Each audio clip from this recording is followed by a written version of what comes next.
જો આપણે એગ્રી કોમોડિટીઝમાંથી કરી લઈએ તો રેસિપ્રોકલ ટેરિફની અસર કોર્નના કારોબાર ઉપર પણ જોવા મળી રહી છે અને કોટનના કારોબાર ઉપર પણ ખાસ કરીને જોવા મળી રહી છે.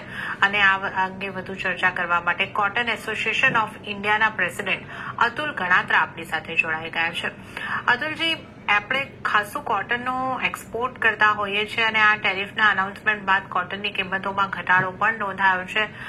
તો કેટલી આ ટેરિફની ઇમ્પેક્ટ અહીંયા આગળથી કોટન ઇન્ડસ્ટ્રીઝ ઉપર આવતી જોવા મળી શકે છે?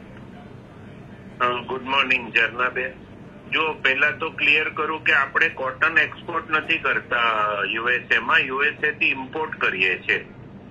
અને બીજી ચીજ, આપણું યુએસએમાં ગાર્મેન્ટનો જે એક્સપોર્ટ છે એ 8 થી 9 બિલિયન ડોલરનું દર વર્ષે છે.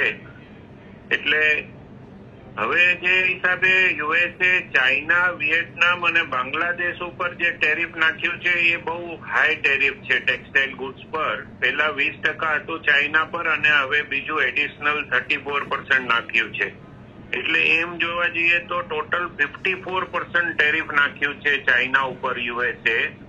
એની સામે જે ઇન્ડિયા પર ટેરિફ છે 26% અને 10% પહેલા હતું એ જોઈએ તો 36%. તો એકચ્યુઅલી ઇન્ડિયાને એડવાન્ટેજ છે.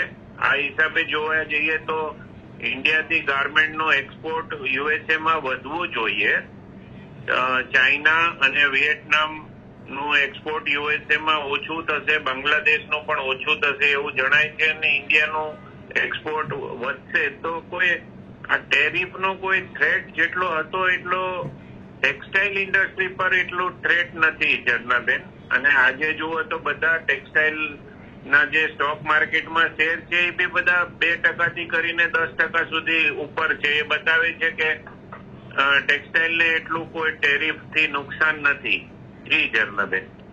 ઓકે, તો ટેક્સટાઇલ ઇન્ડસ્ટ્રીને ટેરિફથી વધુ નુકસાન નથી, તો આ એક રાહત આપણે સમજી શકીએ છીએ. અતુલજી, આપનો આભાર અમારી સાથે જોડાવા બદલ અને આ અંગે ચર્ચા કરવા બદલ. ત્યારે જ